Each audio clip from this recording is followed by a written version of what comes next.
Bonsoir à tous, bienvenue dans Point de Vue, ravi de vous retrouver pour une nouvelle émission. Je ne sais pas la combienième c'est, mais on va commencer à chiffrer maintenant. On va vous calculer ça pour la prochaine fois. En tout cas, merci à vous d'être présents pour traiter avec nous les 4 sujets que nous avons sélectionnés dans l'actualité du moment. D'abord, la dernière déclaration via une vidéo postée par l'Élysée du président de la République qui trouve que les minima sociaux, ça nous coûte trop de pognon. Alors, est-ce que vous êtes d'accord? Vous nous donnerez votre point de vue. On reviendra aussi sur cette affaire autrement plus grave, celle de l'Aquarius, le bateau de migrants refusé par l'Italie qui va finalement arriver en Espagne. Emmanuel Macron a trouvé que les Italiens étaient cyniques et Matteo Salvini, le ministre de l'Intérieur, a répondu que nous étions des hypocrites. Alors qui a raison dans cette affaire? Vous nous donnerez votre point de vue. Et puis on parlera aussi de ce tract des Républicains pour que la France reste la France, qui n'en finit pas de créer polémique. Peut-être que derrière une histoire apparemment superficielle, il y a un vrai clivage idéologique. Nous en parlerons. Nous parlerons aussi du futur service de table de l'Élysée.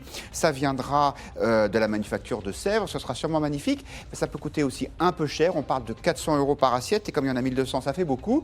Est-ce que c'est trop cher ou est-ce que c'est une dépense légitime? Vous nous donnerez votre avis. Ça va se passer sur Twitter, sur les réseaux sociaux. Sur Twitter, c'est le hashtag Point de Vue, hashtag Figaro Live. Et puis nous avons aussi 4 invités qui sont là pour discuter de tout ça avec nous. Bonsoir Claire Chartier. Bonsoir. Ravi de vous accueillir sur ce plateau. Vous êtes rédactrice en chef des pages idées de l'Express. L'Express qui, en couverture cette semaine, nous régale d'un dossier sur la fraude fiscale avec le regretté ex-ministre du Budget, Jérôme Cahuzac. Denis Tillinac est là aussi. Bonsoir Denis. Bonsoir. Regretté, c'est évidemment regretté politiquement. Écrivain, journaliste, essayiste, vous êtes l'auteur de Caractériel, c'est votre dernier livre, un roman un peu autobiographique publié chez Albin Michel. Bonsoir Christophe Devogt, ravi de vous accueillir. Vous êtes historien, vous enseignez à Sciences Po, entre autres l'histoire des idées politiques et l'historiographie. Votre dernier ouvrage en collaboration s'appelle « Où va la démocratie ?» Vaste programme, aurait dit le général, ou grande question. Ça a été publié chez Plomb. Et Georges Kuzmanovic est là aussi. Bonsoir, ravi de vous recevoir sur ce plateau. Vous êtes secrétaire national du Parti de gauche. Vous êtes le porte-parole de la France Insoumise, notamment sur les questions de défense et d'international. Et vous êtes, pour l'instant, à ce jour, sur la liste de la France Insoumise pour les prochaines élections européennes. C'est bien ça ? C'est ça. Elle n'est pas ordonnée. Ce sera après un vote des Insoumis. Voilà, elle n'est pas ordonnée. Ça veut dire que ce n'est pas parce qu'on est sur la liste qu'on est forcément élu, parce que vous risquez de ne pas faire 100%, même si on vous souhaite toute la réussite que vous méritez. On commence donc par cette vidéo assez intéressante du président de la République. Elle a été postée par l'Élysée, donc c'est une sorte de déclaration officielle, et elle préparait une intervention du président sur ces sujets des aides sociales. Et bien, regardez-la. Moi, je fais un constat qui est de dire tout le système social. On met trop de pognon, on déresponsabilise et on est dans le curatif. La politique sociale, regardez. On met un pognon de dingue dans des minima sociaux. Les gens, ils sont quand même pauvres. On n'en sort pas. Les gens qui naissent pauvres, ils restent pauvres. Ceux qui tombent pauvres, ils restent pauvres. On doit avoir un truc qui permet aux gens de s'en sortir. Moi aussi, je fais chemise-cravate pour avoir l'air président. Alors, est-ce que le président de la République mérite la médaille du courage pour une déclaration sans langue de bois, ou plutôt le César du meilleur acteur? Écoutez ce qu'en pense Bruno Retailleau, c'est le président du groupe Les Républicains au Sénat. Il était ce matin chez nos confrères de Sud Radio. C'est une communication, c'est une mise en scène, puisque soigneusement, c'est la personne chargée de sa communication qui l'a filmé. Donc les mots ont été choisis pour frapper les esprits. Maintenant, ce qu'on attend d'Emmanuel Macron, ce n'est pas de faire des constats. Il est président de la République, c'est de poser des actes. Alors on va s'intéresser au fond, bien sûr, mais commençons par la forme. Denis Tillinac, un président de la République qui dit on met trop de pognon dans le système social, ça vous choque ou vous trouvez ça sympathique, cet homme qui parle comme tout le monde? J'aimerais mieux qu'ils disent on met trop d'argent, parce que le président de la République n'est pas un homme comme les autres.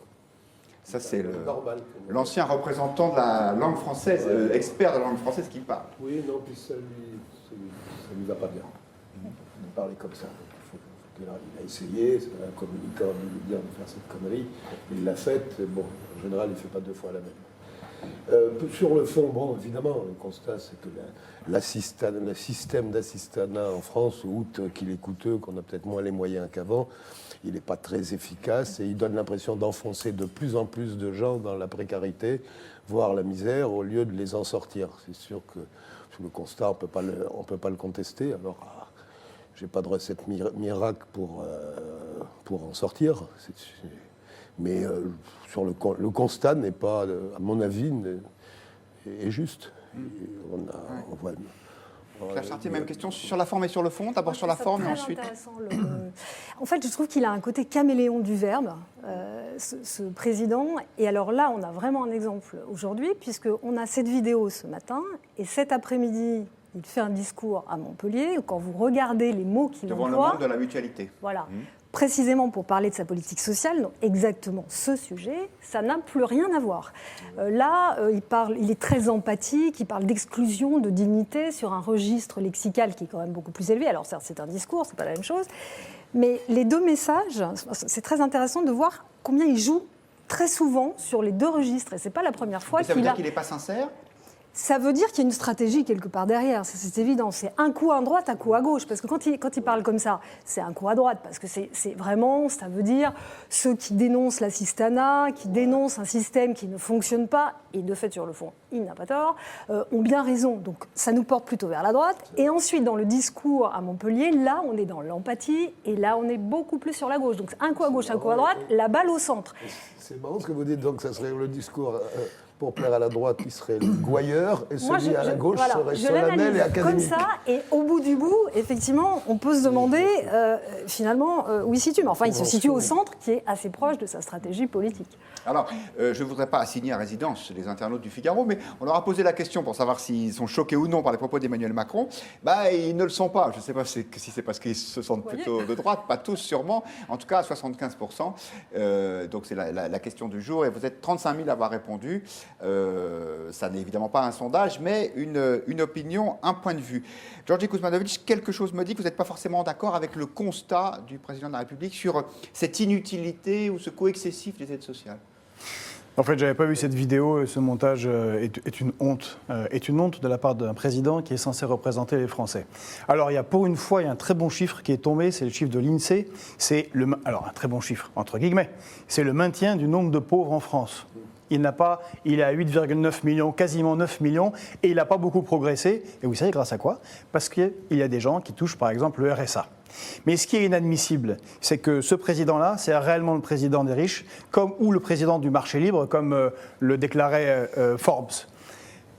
De quoi on parle ? Le RSA, par exemple, c'est 1,4 million de personnes en France qui touchent le RSA.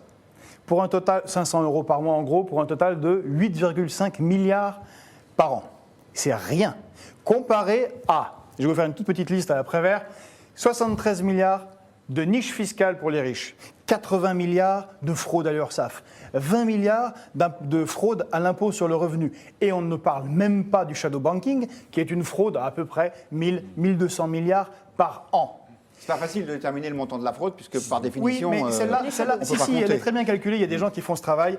Ça peut être démontré. Ça a déjà été démontré de nombreuses fois par des gens très très compétents, comme par exemple M. Piketty. Et quand on voit le différentiel entre ces chiffres-là, et par exemple le cadeau récent qu'a fait M. Macron, il a réduit les dividendes, la taxe sur les dividendes à 30%. Il a supprimé une partie de l'impôt sur la fortune à hauteur de 4,5 milliards. C'est-à-dire la moitié de toute l'aide aux plus pauvres de France. Mais il est zinzin. En fait, on est dans une situation à la Versailles en 1788. On va parler de ce cristal de Sèvres. C'est le côté révolutionnaire. Non, mais vous savez que la Révolution française vient du fait que les nobles n'ont pas accepté de lâcher un petit peu d'argent aux plus pauvres. Or, c'est bien la situation dans laquelle on est. On a une situation qui est, de ce point de vue, catastrophique. Et puis son discours à la mutualité, c'est un discours à l'américaine. C'est la responsabilité. Vous êtes riche, c'est un discours de calviniste. Vous êtes riche, c'est parce que vous êtes riche. Vous êtes riche parce que vous êtes pauvre, parce que vous êtes pauvre. C'est votre responsabilité. Allez, débrouillez-vous. On va vous enlever un peu d'argent. Et puis, une dernière chose. L'argent qui serait retiré à l'aide sociale, elle n'est pas retirée. Vous savez à qui elle est retirée ? Elle est retirée à tous les petits commerçants de France. Les supérettes de quartier, les bistrots du coin et les boulangers. Parce que le gars à qui on va retirer 20 € ou 35 ou 5 € d'APL, qu'est-ce qu'il en fait ? il ne les met pas dans des paradis fiscaux comme la BNP, il achète du pain. Eh ben, Il ça a fera pas de l'argent forcément retiré. Il n'a pas forcément de voiture pour Ça, aller c'est- faire ses courses au supermarché. Voilà. Christophe de Vogue. Oui, moi, je voudrais juste ramener quelques chiffres de base et puis toujours m'étonner c'est la fameuse phrase de Thomas Sowell, qu'on accuse toujours les gens qui veulent garder leur argent d'avidité et jamais d'avidité ceux qui veulent le leur prendre. Vous voyez, ça m'a toujours un peu étonné. La question, c'est quand même que ce système social épouvantable, c'est quand même le premier du monde en dépenses. C'est 15% des dépenses sociales de la planète pour 1% du PNB, ben oui. C'est faux. Bah, je suis désolé, 600 milliards d'euros, je suis désolé. Allez en Suède, au Danemark. Eh bien, c'est inférieur, je suis désolé. Ah non, c'est inférieur. vous Donc la question. Non, mais attendez. mélangez retraite et assurance Est-ce que maladie. je pourrais peut-être replacer un mot? Vous avez parlé, je ne vous ai pas du tout Continue. interrompu. Donc, il y a quand même quelques chiffres de base, et moi je ne suis pas tout à fait d'accord, ni avec les uns ni avec les autres, sur l'interprétation de ce que dit Emmanuel Macron. Même si je trouve que la forme, là je suis d'accord avec vous, et avec Denis Tillinac, n'est pas top, pour parler comme lui. Mais quand même, il parle, il dit, on oublie toujours l'autre moitié de la phrase, hein, c'est pas on met un pognon de dingue, etc. Et ça ne marche pas. Et les pauvres restent pauvres. Et ça, c'est malheureusement un constat que tous les sociologues font. C'est-à-dire qu'il y a un problème de trappe, ce qu'on appelle la trappe à pauvreté, ou la désincitation au travail, ou un certain nombre de choses qui, en France, demandent à être sans idéologie, ni de droite ni de gauche, révisées. Il y a des désincitations au travail. Moi, je connais des cas très personnels de gens qui ont, ce qui n'existe pas en Suède, par exemple, hein, qui ont 8 000 euros d'allocation chômage pendant 3 ans. Il suffit de signer un contrat de sécurisation. Oui, voilà, exactement, CSP. Bon, 8 000 euros d'allocation chômage pendant 3 ans, ça n'est pas incitatif au retour à l'emploi, même si vous êtes quelqu'un de très courageux, etc. Bon, il y a donc plein de choses qui peuvent être revues. Mais vous parlez de qui De gens qui bénéficient d'un CSP, qui avaient un salaire très élevé et qui, pendant 3 ans, avec interdiction de retravailler, ce qui est extraordinaire pendant 1 an... C'est pas les pauvres. On est Non, je d'accord. parle. Mais là, ce sont des dépenses sociales. Elles rentrent dans le budget social de la nation. Donc, on s'intéresse, si vous voulez. Et alors, pour les pauvres, on peut très bien démontrer qu'il y a des incitations à partir du moment où les allocations, la somme des allocations, atteint presque ou dépasse, dans certains cas extrêmes, je reconnais, le montant d'un travail. Et ça le calcul a été tout à fait fait et tout à fait connu. Donc, ce que dit là le président, c'est aussi, essayons quand même de sortir les pauvres de la pauvreté. Je sais que c'est une question de point de vue. Moi, je préfère un pays où il y a moins de pauvres. D'autant que le constat que vous venez de faire, il a déjà été fait plusieurs fois et de façon très chiffrée par le Conseil d'État en 2015, qui avait remis un rapport à Manuel Valls en disant il y a beaucoup trop d'aides, c'est une usine à gaz ce truc-là, et il faut au contraire essayer d'homogénéiser. Et donc Valls avait commencé à faire quelque chose, et finalement Macron continue. Et qu'est-ce qu'il va faire? Je ne sais pas si vraiment il s'agit de réduire, il s'agit surtout finalement d'unifier, puisqu'il prévoit un versement social unique, ce qui ne paraît pas une aberration dans l'absolu. Alors, il faut voir dans le détail, parce que le revenu universel, il a plusieurs composantes, c'est un petit peu compliqué, mais finalement, c'est d'unifier un système qui est, encore une fois, une pétaudière. Et il y a une autre mesure qui me paraît intéressante, parce que ça, c'était vraiment au détriment de beaucoup de gens, c'est-à-dire que des gens qui vraiment avaient besoin de ces aides n'en bénéficiaient pas parce qu'ils ne savaient pas du tout soit qu'elles existaient, soit comment faire, etc. Et qu'est-ce que projette Macron s'il le met en place? C'est à ces personnes-là de verser automatiquement ces aides. Donc ça n'est pas effectivement du désengage en règle de la politique sociale. Je pense que ça, c'est plutôt un mauvais procès qu'on peut lui faire. En revanche, sur la forme, là, je trouve qu'il y a des choses à dire. À domicile, si vous êtes SDF, vous ne pouvez pas avoir d'aide. Et donc, c'est plutôt une bonne chose qu'ils mettent de parole, je vous donnerai la parole après. Je voudrais la donner à nos internautes. Vous savez que vous pouvez réagir à tout moment et donner votre point de vue. C'est le principe de cette émission. Sur les réseaux sociaux, sur le Figaro.fr ou sur Twitter. Lo qui nous dit sur le Figaro.fr, Emmanuel Macron, au final, ne fait que dire tout haut ce que tout le monde dit tout bas. Tandis que Jérémy sur Facebook, à qui le sommaire de cette émission n'a pas échappé, nous dit trop de pognon pour les minima sociaux alors que l'Élysée dépense des milliers d'euros en vaisselle de luxe. C'est un peu l'hôpital qui se fout de la charité. Dominique nous dit les Français pauvres sont des Français abandonnés. Et Daniel, toujours sur Facebook, 50 000 euros de vaisselle, c'est qui les hypocrites? Oui, on en reparlera ça tout à l'heure de ce sujet, mais apparemment, la polémique pourrait bien s'embraser, à croire ses réactions. Un dernier mot là-dessus, Denis Tillinac? C'est-à-dire que Je veux dire, notre débat reflète la difficulté d'aborder un problème. Je crois que vous avez raison tous les deux, mais vous ne parlez pas de la même chose. Par exemple, des RSA, les prestations sociales ne se limitent pas du tout au RSA. Il y a des gens qui en perçoivent qui n'en ont absolument pas besoin. Il y a des gens qui n'en perçoivent pas qui en auraient besoin. C'est vrai aussi que le système est confus, complexe. Les gens ne comprennent pas. Ils ne savent même pas où aller pour y accéder quand ils ont droit. Donc Macron n'a pas tort. On est tous d'accord sur le fait que c'est pas con. Il n'a pas parlé de façon convenable, je crois que... En fait, il a fait du café du commerce comme langage. Voilà, Oui, mais il y a un truc intéressant, c'est que... Et puis, Pardon. alors ceci dit, moi je suis... Bon, sur le fond de l'analyse, j'allais dire des insoumis, je ne serais pas en désaccord. Simplement, les solutions qui ont été proposées pour y remédier radical depuis un siècle n'ont pas été les bonnes. Donc il va falloir... Donc, consensus sur le constat, pas sur les solutions. Je vous interromps parce qu'il nous reste du temps pour parler des autres sujets. De l'argent, mais pas par les moyens qui ont été utilisés. Juste, il va le dézinguer quand même, parce qu'il a dit qu'il y a trop de pognon. Donc ça veut dire qu'il va enlever du pognon. On va voir. On va voir Voilà. s'il en enlève ou pas. On aura le chiffrage probablement assez rapidement. On passe à un autre sujet qui n'a rien à voir, même s'il concerne toujours notre président de la République. Le navire Aquarius, vous savez, ce bateau avec 629 migrants à son bord, qui voulait débarquer en Italie. Le nouveau pouvoir en Italie a refusé. Finalement, il ira en Espagne. Emmanuel Macron aurait dit, mais même si ce n'est pas une déclaration officielle, qu'il y avait une forme de cynisme chez les Italiens. Ça n'a pas du tout plu à Matteo Salvini, qui est le ministre de l'Intérieur italien et surtout le patron de la Ligue, donc l'un des hommes forts de la coalition au pouvoir. Écoutez ce qu'il a dit hier, c'était devant le Sénat italien, bien sûr. La nostra storia di solidarietà, generosità e volontariato non merita di essere apostrofata con alcuni termini da parte di qualche esponente del governo francese che spero e penso dia le scuse ufficiali nel più breve tempo possibile. Sulla base degli accordi sui ricollocamenti del 2015 la Francia si era impegnata ad accogliere 9.816 immigrati. In 3 anni, invece di 9.816 immigrati, ne ha accolti 640. Quindi chiedo al Presidente Macron di passare dalle parole ai fatti e di accogliere domani mattina i 9.000 immigrati che si erano impegnati ad accogliere per dare un segnale di generosità concreta e non solo a parole. Je pense que ça va être un interlocuteur coriace, M. Salvini, dans les semaines à venir. Finalement, il y a quelqu'un qui n'est pas loin de penser la même chose que lui, c'est-à-dire que la France est mal placée pour donner des leçons de morale. C'est Gérard Larcher, le président du Sénat. Écoutez-le, il était ce matin sur Europe 1. Je pense qu'on n'a pas de leçon à donner à un pays qu'on a laissé tomber pendant 3 ans, toute l'Europe. Près de 700 000 migrants, ils sont restés seuls. Le résultat électoral italien, il était annoncé.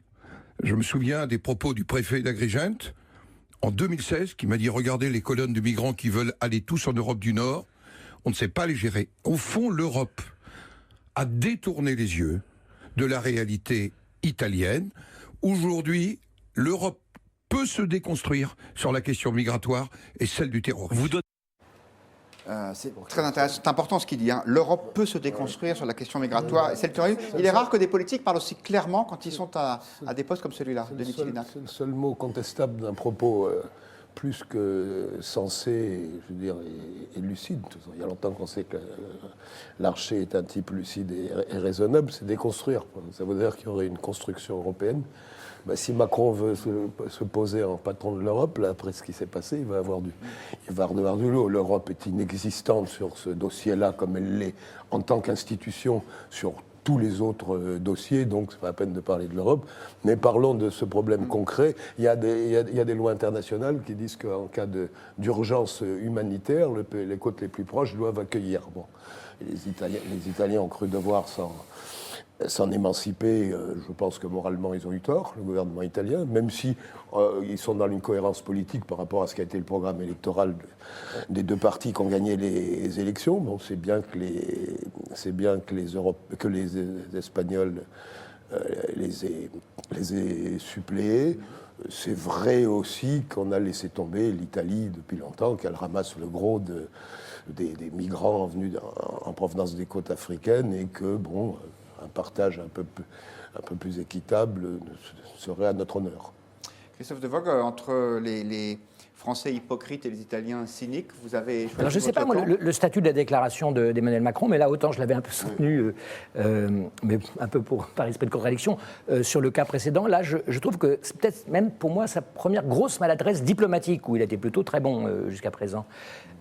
En effet, alors d'une part, sur l'affaire, on n'a vraiment pas un bon dossier. Moi, je vais très souvent en Italie, je vais très souvent à la frontière franco-italienne, où on a complètement bloqué la frontière, et les migrants s'entassent de l'autre côté, et ils sont aussi malheureux que les Italiens malheureux. Donc c'est vraiment cette situation, on n'a vraiment pas de quoi être fier. D'autre part, donc l'hypocrisie, c'est vraiment ça. Et d'autre part, quand on est comme Emmanuel Macron avec un immense plan de relance européenne, bon, on vient de perdre très clairement un possible appui, même si évidemment ce gouvernement n'est pas... Mais en tout cas, du côté du mouvement 5 étoiles, il y avait des ouvertures. Là, visiblement, c'est mal parti. Vous avez vu que le ministre de l'économie italien a reporté son rendez-vous avec Bruno Le Maire de quelques jours, au moins. Bref, les Italiens ont dit, vous vous souvenez, ils sont élus là-dessus, l'Italia is back en quelque sorte, hein. Et donc, il est certain que si on leur marche sur les orteils, ils vont réagir, ils vont se faire un plaisir, car politiquement, c'est excellent pour la Ligue du Nord. Et là, Emmanuel Macron leur a offert ça sur un plateau. D'ailleurs, j'ajoute que le président de la République est peut-être bien en train de rétro-pédaler, car à l'instant même, il vient de faire une déclaration en disant « Il ne faut pas céder à l'émotion, nous allons travailler main dans la main avec l'Italie ». Claire Chartier, c'est un petit peu un rétro-pédalage. Là, les Français sont allés trop loin. Alors, en fait, je pense que Macron a le sentiment qu'il a pris la tête d'une Europe libérale face à une Europe populiste, et donc en dénonçant une part quand même d'instrumentalisation qui est évidente chez les Italiens, d'une question qui était une urgence humanitaire. Bon, il incarnait un peu cet axe-là. En revanche, je pense qu'effectivement, il aurait tout à fait pu critiquer cette instrumentalisation et par ailleurs proposer d'accueillir ce bateau. L'un n'empêchait pas l'autre.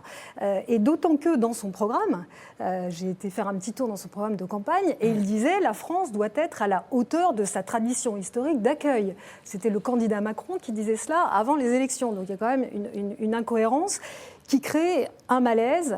Il est évident que l'Italie est quand même en très fâcheuse posture. Elle accueille 70% des flux de migrants qui veulent rentrer en Europe.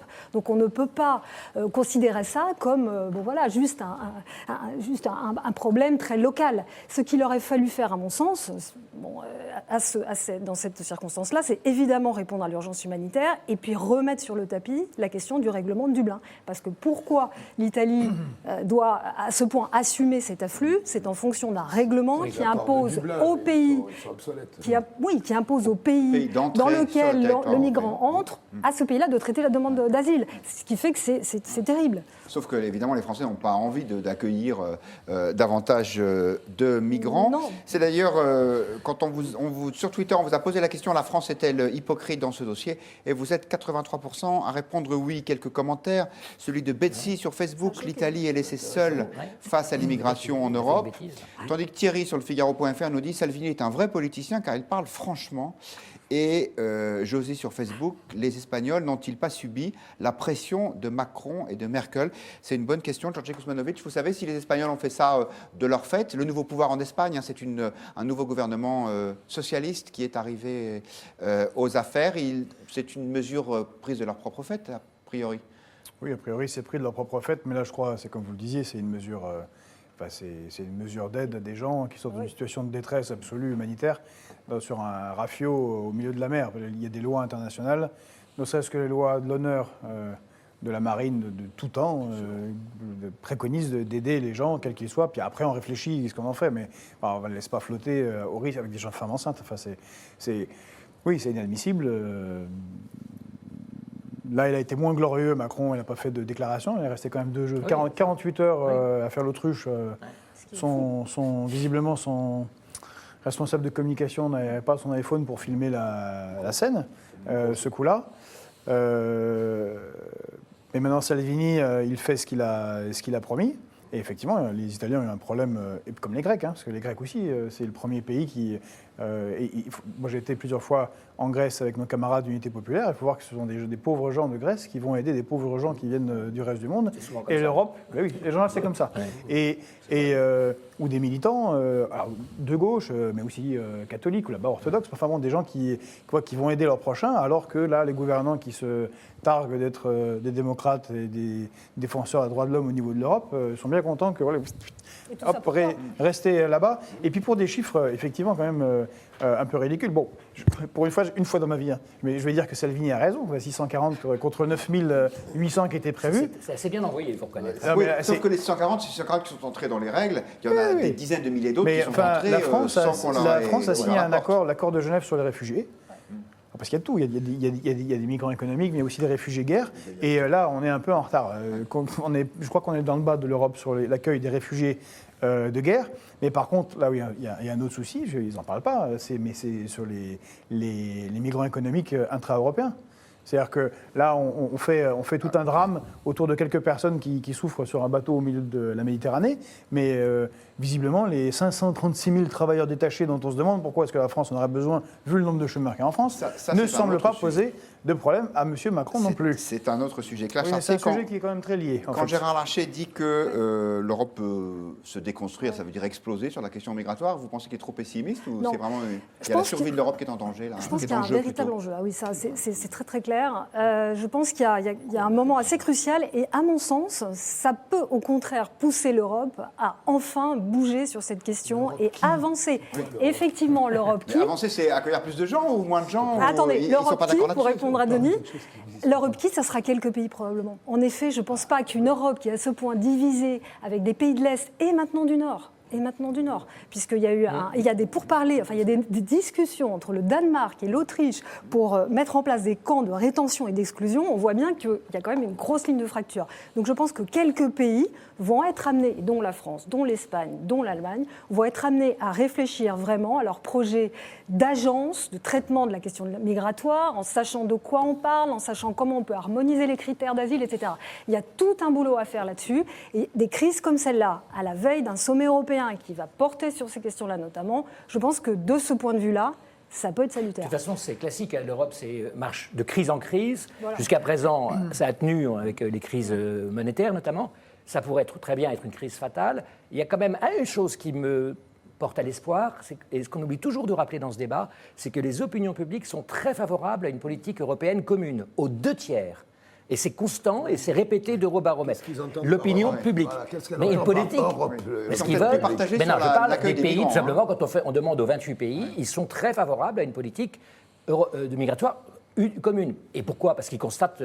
Parce que les gens sont de bon sens, ils voient des drames comme l'Aquarius. Et donc ça peut donner quand même un soutien populaire à ce fameux conseil qu'il faudra suivre de très près, car ce conseil de juin va être un conseil essentiel. Mais l'Europe va surtout s'effondrer à cause des politiques d'austérité qui frappent tous les pays, qui provoquent la fureur. La fureur dans tous les pays d'Europe. On voit malheureusement avec la montée de l'extrême droite. Mais sur le problème des migrants. C'est un autre sujet, cher. Mais sur le problème des migrants, un jour il va falloir vraiment arrêter de faire ces guerres avec les États-Unis et de l'OTAN qui créent des situations de chaos telles et de faire des traités de libre-échange de destruction des économies des pays, en particulier d'Afrique. Sinon, ça va continuer et de manière aggravée. Les États-Unis interviennent en Afrique, au Soudan, je ne vois pas la présence de l'armée depuis qu'ils ont installé Africom, par exemple, au sud de l'Algérie, et une très nombreuse base dans le Sahel, où ils interviennent très régulièrement en ce moment. Et dans les migrations. Non, mais ça, par exemple, quand il s'oppose, quand le Mali a attaqué les États-Unis pour le respect des règles de l'OMC sur le coton, et que les États-Unis arrêtent de subventionner leurs producteurs de coton pour qu'eux aient quelque chose à produire et à vendre au monde, les États-Unis ont attaqué l'économie malienne qui est obligée de retirer sa plainte à l'OMC. Par exemple, ce genre d'intervention crée de la misère, crée de la pauvreté, et c'est un vrai problème. Il faudrait un jour s'y atteler. Alors, c'est ce que nous dit Betsy, d'ailleurs, sur Facebook. Il faut régler la question de la Libye et de la Syrie pour stopper l'immigration. Effectivement, on en revient à ces sujets d'intervention occidentale. La même Betsy qui nous dit le populisme en Europe est le fruit de la politique technocratique de Bruxelles. L'Aquarius en est un exemple. Et enfin, double B sur le Figaro.fr, l'Europe n'a pas le choix. Dire aux migrants de repartir, c'est les envoyer ou les renvoyer en enfer. Effectivement, c'est toute la question, est-ce que nous avons le choix ou non d'accueillir ces migrants? On revient en France sur un sujet qui d'ailleurs ne nous éloigne pas complètement du précédent. Vous le savez peut-être, les Républicains, le parti de Laurent Wauquiez, a édité un tract qui a été largement distribué le week-end dernier. Ce tract parle d'immigration, entre autres, il parle aussi d'islam, c'est pour ça que je faisais le lien avec le sujet précédent. Pour que la France reste la France, c'est le nom de ce tract. Il a suscité quelques critiques, y compris en interne, notamment chez la vice-présidente du parti, Virginie Calmels. Au cas où ça vous aurait échappé, on réécoute ce qu'elle disait la semaine dernière sur France Inter. Ce tract, effectivement, il est, à mon avis, un peu déséquilibré, en ce sens qu'il ne parle que des sujets régaliens et pas assez, de mon point de vue, d'économie. C'est vrai que ce tract est peut-être inutilement anxiogène. Moi, je m'interroge parce que je ne suis pas certaine, en fait, qu'il puisse encore avoir de l'impact pour convaincre des électeurs. Et je crois qu'il faut qu'on soit plus innovant dans la façon même de porter nos idées. Alors avant de lancer le débat sur le contenu de ce tract, un des éléments qui nous a donné envie d'en reparler, c'est la déclaration ce matin de Marine Le Pen, la patronne du Rassemblement national, c'est comme ça que ça s'appelle maintenant. Elle était ce matin sur RMC et elle pose une question qui n'est peut-être pas inintéressante. Écoutez. Moi, j'ai entendu toute une série de responsables, les Républicains, dire qu'ils étaient tout à fait en opposition avec cette phrase, ce slogan, pour que la France reste la France. Mais s'ils ne veulent pas que la France reste la France, qu'est-ce qu'ils veulent qu'elle devienne, la France, exactement ? Georgi Kuzmanovic, vous qui êtes patriote, est-ce que c'est vraiment choquant de faire un tract qui s'intitule « Pour que la France reste la France » ? Écoutez, toute communauté cherche à se perpétuer et puis il y a des évolutions dans toutes les communautés nationales dans l'histoire. C'est pour ça que les Français de maintenant serait très étonnant, je pense, aux Gaulois qui avant foulaient ce sol. Mais oui, c'est intéressant. Il y a d'ailleurs une étude qui a été faite récemment, avec des sondages à l'appui, qui demande qu'est-ce que l'identité française. Il y a 4 choses qui sortent. C'est la gastronomie, incluant le couscous, un des 10 plats préférés des Français. Après, ce sont les paysages français. Et là, on voit combien il est important de préserver la loi littorale que M. Macron et son gouvernement veulent s'aborder. Et puis la troisième, c'est les droits de l'homme. Et la quatrième, c'est la sécurité sociale. Et le problème, non mais vérifiez, c'est ça qui est intéressant. Il y a un attachement à la République, à la citoyenneté, à la réalisation, en particulier dans les classes populaires et dans les classes moyennes, à la République, que visiblement passe complètement au-dessus de Wauquiez, qui d'ailleurs, soit dit en passant, lui aussi voulait prendre le pognon aux gens qui en avaient trop chez les pauvres. Le cancer de l'assistanat. Oui, c'est ça. Donc monsieur Macron reprend les propos de monsieur Wauquiez pour sa politique qu'il va faire contre les pauvres de ce pays. Mais voilà, donc il y a cette partie-là qui n'est pas du tout abordée dans ce tract, qui a quand même des relents assez vichistes, et on voit bien la préparation des alliances à venir avec le Front National. Alors, on vous donne la parole aux internautes, puis après, je la ferai tourner sur ce plateau, bien sûr. Sur Twitter, on vous a posé la question, Virginie Calmels a-t-elle raison de critiquer ce tract pour que la France reste la France ? Voilà, vous pensez plutôt non, vous êtes 63%, c'est-à-dire même clairement non, presque près des 2/3, à penser que non. Et puis une réaction sur le Figaro.fr de l'eau qui nous dit « Les Républicains deviennent un parti rabougri sur lui-même, anti-libéral, primaire et ultra-conservateur, un parti de vieux ». Alors, on parlait de ce que c'était qu'être français. Denis Tillinac, vous êtes le spécialiste mondial de ce sujet. Vous avez même écrit un livre dessus, ça s'appelle L'âme française, si mes souvenirs sont bons. Est-ce que ça vous avez été choqué, vous, par le contenu de ce tract et même par cette déclaration pour que la France reste la France ? Ni choqué par le contenu du tract, qui a été formule utilisée jadis par Mitterrand, naguère par Léon Blum.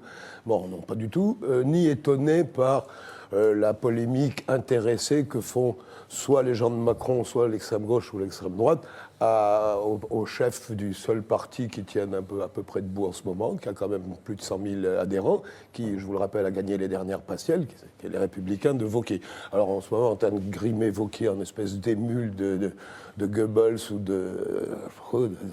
de Göring. On lui impute des accointances secrètes ou à venir ou potentielles ou virtuelles avec un Front national, ce dont il n'a jamais été question nulle part, ni dans sa tête, ni dans son inconscient. Il y a 20 ans que je le connais quand même. Donc tout ça est tactique, on voit bien.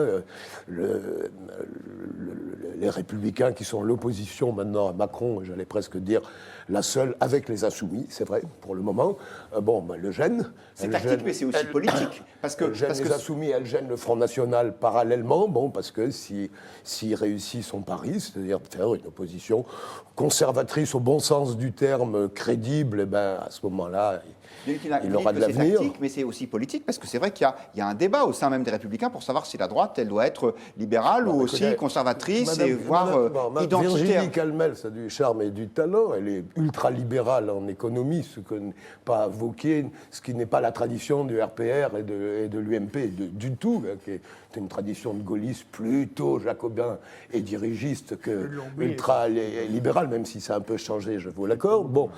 Elle est elle n'est pas europhile, elle est eurolâtre, ce que ne sont pas les gaullistes ou post-gaullistes qui sont assez attachés à l'indépendance nationale. Je pense qu'elle aurait une bonne place à prendre dans les équipes de M. Macron, si tant est que M. Macron ait besoin d'elle. Mais je ne vois pas très bien ce qu'elle fait dans ce parti-là. Donc elle a l'air d'être de mon avis, parce que on sent qu'elle n'est pas bien.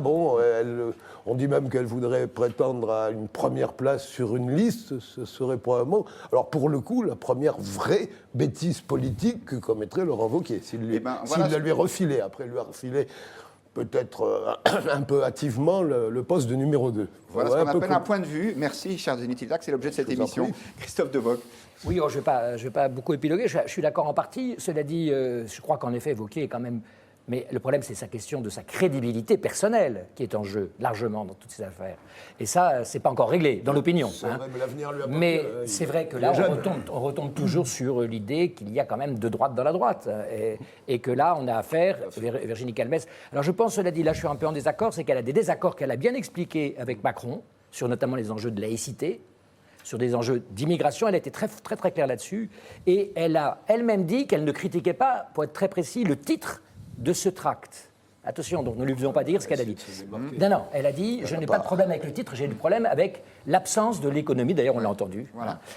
Cela dit, moi je pense que des sujets régaliens et pas assez, de mon point de vue, d'économie. Oui, moi je pense que le problème, c'est qu'en France, on a un système majoritaire, il faut des grands partis de gouvernement et présidentiel, on va dire, et que donc on a toujours la carpe et le lapin dans chacun des partis. C'était le cas aussi au Parti socialiste, naguère, jadis, feu le Parti socialiste, et c'est un peu le cas aussi, regardez bien, dans La République En Marche, où vous avez deux sensibilités, on le voit bien sur les questions d'immigration, sur les questions sociales, vous avez deux sensibilités, et et je crois que tout ça va se clarifier, va se distiller d'ici les élections de 22. Décanter. Claire Chartier. Alors, je ne suis pas tout à fait d'accord autour du slogan avec Denis Tilinac quand il dit c'est un slogan qui finalement a été une phrase qui a été employée par Mitterrand, dans le passé. Le contexte était très différent. Un slogan comme celui-là aujourd'hui, ça fleure bon quand même son Front National. Et ça n'est pas. C'était l'anticommunisme. Et ça n'est pas indifférent que vous nous ayez montré Marine Le Pen disant mais je ne vois pas où est le problème. Donc il y a quand même quelque chose là. C'est-à-dire que je trouve qu'il y a. C'est quand même. On ne peut pas dire d'un côté, comme le dit Wauquiez, on ne fera aucune alliance, on ne veut rien avoir à faire avec le Front National, et ensuite sortir ce genre de tract. Je trouve que c'est jouer sur une ligne de crête qui, à mon sens, est un peu périlleuse, parce qu'en plus, je pense qu'à la copie, on préfère souvent l'original. Donc ça peut quand même beaucoup donner d'élan. Ça veut dire que ça peut donner de l'élan au Front National, qui pour l'instant est effectivement dans sa fâcheuse posture, mais la petite Marion Maréchal reprend du poil de la bête, et donc alimente un front, et je pense que c'est un peu dangereux en termes politiques. Et deuxième point, sur le fond, il y a quelque chose de finalement assez inexact dans la phrase, parce que pour que la France reste la France, ça fait référence aux immigrés et à l'islam. Mais pour en rester aux immigrés, les immigrés légaux en France, ils sont 10%. Et vous savez combien de gens se sont fait naturaliser parmi ces 10%? Denis Tilak, on vous donnera la parole juste après. Je répète, il y a 10%, les immigrés légaux sont 10% de la population française. Et dans ces 10%, 40% sont français. Donc ce genre de phrase ce genre de slogan, au fin fond, n'a pas de sens. Parce que parmi les gens qu'on vise, pour que la France reste la France, ça vise les immigrés et en partie. Il ne faut pas se cacher derrière son petit doigt. Ça vise un art de vivre, ça vise l'âme de la France, ça vise une mémoire, ça vise une histoire, ça vise un peuple au sens le plus large, multiracial évidemment. Oui, mais ça vise un peuple qui a évolué. Là, je rejoins mon voisin. Il y aurait quelque chose à voir avec le Front National, parce que vous savez que c'est pas vrai, c'est uniquement tactique, c'est pour nuire. Pas du tout. Mais pourquoi au sein même de LR, les gens ont réagi? C'est précisément pourquoi les gens. Pourquoi au sein du LR, mais si, 99% des militants sont derrière Wauquiez, vous le savez bien. Écoutez, je pense que là, c'est évident les allusions que ça fait. Ça a créé un problème à droite. Parce que c'est à droite tout, c'est un genre de slogan à droite tout. Mais même les sondages que vous avez donnés montrent qu'il y a bien un problème, pas avec ce tract, y compris chez les auditeurs du Figaro Live. C'est 2 tiers, 1 tiers, c'est quoi? Calmette a-t-elle raison? On redonne le chiffre, peut-être qu'il a changé depuis donc 63% de ceux qui nous suivent sur Twitter répondent, 62% répondent non, elle n'a pas raison. Donc, elle a tort. Sachant que nous sommes regardés par des gens de toutes les sensibilités politiques, à l'image de ce plateau. Et sachant que Calmels elle-même, elle fait le grand écart. Elle fait le grand écart, elle est complètement tiraillée entre sa fidélité à Juppé, son centrisme, et puis son adhésion à Wauquiez. Donc elle est en permanence dans ce jeu-là. Mais je vais vous reprendre sur une seule chose, par contre, ils sont tous très très libéraux. Y compris M. Wauquiez, il l'a bien prouvé. Il l'a bien prouvé à la région. Et toutes ces. C'est pas la tradition de cette famille politique. Une phrase. Une tradition ancienne. Mais quand il sera la phrase de conclusion sur ce sujet. Un peu de comparatisme européen, parce qu'on est obsédé par notre franco-francité, la France, le Front National, etc. Il faut bien voir quand même qu'il y a une évolution de tous les partis de droite en Europe vers leur logiciel conservateur. Et contrairement à ce que vous pourriez penser, non pas pour faire une alliance avec l'extrême droite, mais pour prendre son électorat, et ça marche bien. Et ça marche bien. Donc, on l'a vu en Autriche, je l'ai vu aux Pays-Bas, ça a été extrêmement clair. Donc, il faut bien voir que la tactique de Wauquiez, ce n'est pas du tout de faire une alliance avec le Front National, c'est de prendre les électeurs du Front National. C'est pas du tout pareil. Non, mais je suis assez d'accord là-dessus. Si les gens souhaitent que le Front National. Non, mais ça, je ne le discute pas. Cette anomalie cesse. Encore une fois, je ne discute pas du tout ça. Les gens contre Wauquiez souhaitent que le Front National soit au maximum. C'est bien pour ça que je vous ai dit qu'à la copie, on préfère souvent l'original. Non, ça, c'est bien pour ça que je vous dis ça. Je pense que c'est problématique. Ceux qui veulent que le Front National monte. Régulière qui était dirigée par Berlusconi a fait des accords et rêvait encore une fois de faire des accords avec l'extrême droite. Donc, avec la Ligue. Avec la Ligue. Donc ce sont des choses qui ne sont pas si existent aussi. La Ligue du Nord, c'est pas tout à fait. Non mais ça existe, ça a un peu existé dans l'histoire. Un autre sujet, il ne faut pas tout mélanger. Aussi. On laisse le dernier mot à nos internautes, qui d'ailleurs ne sont pas tous d'accord entre eux, et tant mieux. Thierry sur le Figaro.fr qui nous dit LR court après le Rassemblement national, qui aura toujours une longueur d'avance, donc c'est peine perdue. Tandis que Christophe, lui, dit LR revient aux fondamentaux. Wauquiez peut défendre l'identité de la France sans avoir besoin de se rapprocher de Le Pen. Il nous reste quelques minutes pour traiter d'un dernier sujet qui paraîtra peut-être anecdotique, mais finalement pas tant que ça, et très identitaire. Et quand la République reçoit à l'Élysée, elle le fait dans des assiettes magnifiques qui viennent de la manufacture de Sèvres, qui datent pour certaines de Pompidou, de l'époque de Pompidou, d'autres même de René Coty. Le président actuel et son épouse ont souhaité renouveler ce service. Donc, ils en ont commandé un très grand nombre, puisque ce sera un service de 1200 pièces, dont 300 assiettes à pain, figurez-vous, vous avez vu, j'ai bien préparé mon sujet. Et 1200 pièces, il y a un artiste qui a été sélectionné pour les dessiner. On estime que le prix moyen d'une assiette venant de la manufacture de Sèvres, c'est 400 €. Donc, 400 € multiplié par 1200, ça fait beaucoup d'argent. Est-ce que c'est trop cher ou est-ce que c'est normal que quand la France reçoit, elle dépense de l'argent pour ça? Georges Kuzmanovic. Alors, première remarque, c'est que Monsieur le Président Macron a quand même un grand problème avec les factures. Déjà quand il était candidat, et puis après... Ah non, mais ça c'est facile, ça c'est l'esprit polémique. Mais répondez à ma question, cher M. Kuzmanovic. Je vais répondre, mais néanmoins, il y a un petit souci. C'est-à-dire qu'il aurait pu argumenter, et on peut entendre cet argument, c'est le président, quel qu'il soit, ce service va lui succéder, et c'est M. Mélenchon qui pourra l'utiliser quand il sera président en 2022 par exemple, et quand on reçoit des hauts dignitaires du monde entier, bon, c'est une manière de représenter le savoir-faire français et la célèbre manufacture de Sèvres. Donc c'est une façon façon de Mais dire mais- non, ça n'est pas injustifié. non, mais oui, ça, c'est justifié. non, mais cette ça dépense. pourrait être justifié, mais à ce moment-là, on l'annonce, voilà, c'est pour le service de la nation, et puis on valorise un producteur français. Mais pourquoi le faire de cette manière en disant non, non, non, non, moi je ne dépense pas beaucoup d'argent, par contre on fait dépenser par un autre budget de l'État sans dire que c'est à soi, et puis on envoie Marie-Antoinette, Madame Brigitte Macron, aller décider quel est celui qui va être sélectionné, ce qui est un petit peu étonnant, et je ne comprends pas, on n'en comprend pas, si ça sert pour la République, pourquoi compliquer les factures? Alors, pour être tout à fait précis, en fait, c'est parce que Sèvres a dit que le montant n'allait pas être facturé à l'Élysée. Mais comme c'est une administration, un établissement public, c'est quand même l'État qui paye. D'où cette ambiguïté que vous dénonciez. C'est l'Élysée qui a trouvé cette solution. Voilà, je note quand même que sur le fond, vous n'êtes pas contre le fait qu'on dépense un peu d'argent pour le prestige de l'État. Est-ce aussi votre opinion, Christophe De Vogue? Non, mais on sait que France Insoumise aime le luxe. Hein, Ah oui, mais ça... Donc, c'est des travailleurs français qui font un bel ouvrage. Non, Bah, mais franchement, je veux dire- pour une fois qu'on ne va pas acheter en Chine, on ne va pas cracher dans la soupe. de certaines dépenses. Donc, pour que la France, moi, c'est pas la moi, France. je ne suis voilà, pas contre. on achète En à effet, Sèvres. voilà. Voilà. Que la France, La c'est seule ça, la chose, France. moi, la Non, seule mais pour chose- des choses comme ça, Oui. pour du beau travail. La seule chose qui m'a un petit peu surpris, c'est que, enfin, et c'est la seule chose que je voudrais dire là-dessus, c'est économiquement, en effet, c'est gratuitement, le mot gratuitement qui est typiquement de chez nous, car encore une fois, ça n'est pas l'État, comme vous avez dit, Guillaume Roquette, qui paye, c'est à la fin des fins le contribuable. Alors, Isabelle sur Facebook nous dit 50 000 € dans une vaisselle, c'est écœurant. Cet argent ne devrait-il pas être dépensé autrement? Alors, sur la question, c'est ce qu'on est en train de trancher. Sur le chiffre lui-même, si j'ai bien compris, 50 000 €, c'est la somme qui a été distribuée pour tous les candidats qui ont répondu à l'appel d'offres et qui ont donc fait des propositions de dessin. Il semblerait que la facture finale pour les assiettes soit plus chère que ça. Un demi-million, un million. Alors, Claire Chartier, avez-vous un point de vue sur ce sujet? Je rejoins assez ce que j'ai entendu, c'est-à-dire que sur le fond, ça ne me choque, vous choque pas, Non, ouais. ça ne me choque pas. Je ne pense pas que ça soit une dérive de Roi Soleil ou de.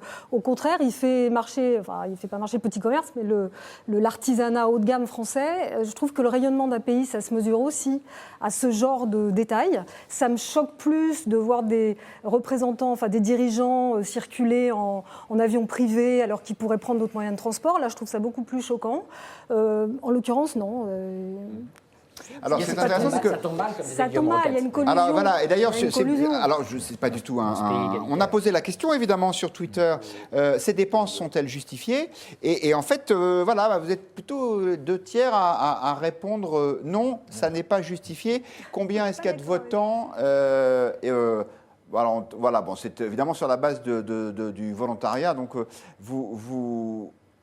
il y a eu 863 personnes qui ont voté. C'est un petit peu aussi la tonalité des réactions que je lis là.